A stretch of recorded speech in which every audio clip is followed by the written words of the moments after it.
আরে ভাই কার জন্য অপেক্ষা করতেছে? কালকে মারা গেছে, এখন তো দাফন হয় নাই। আরে ভাই এর ছেলে আমেরিকা থেকে আইতেছে, তারপর দাফন করবে। চল আমি তোরা নেতা আইছি। ফেরেশতা আমার জন্য একটু সময় দাও, আমার ছেলে আইতেছে, আমি তাকে দেখে তারপর চলে যাব তোমার সাথে। আরে মনে হয় এর ছেলে এইটা। আরে হ্যাঁ এর ছেলে।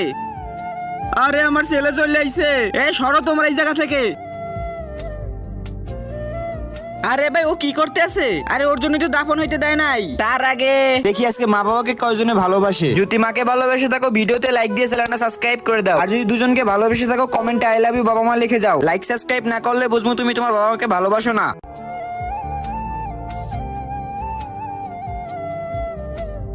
চলো এবার নিয়ে যাও দাফন করতে। এখানে থাকলে আমার লস হবে। বাপ মরে গেছে আর পোলা এগুলো করে। বাপের থেকে জমিনের দাম বেশি অনেক। এরকম ছেলে জন্ম দেওয়ার থেকে না দেওয়াই অনেক ভালো। সবাই অপেক্ষা করছে কখন তার ছেলে আসবে আর মাটি দিবে, আর তার ছেলে অপেক্ষা করছে কখন জমিন নিবে। এখন চল এই জায়গা থেকে। হে মহান রব্বিল আলামিন, এরকম ছেলে যেন কারো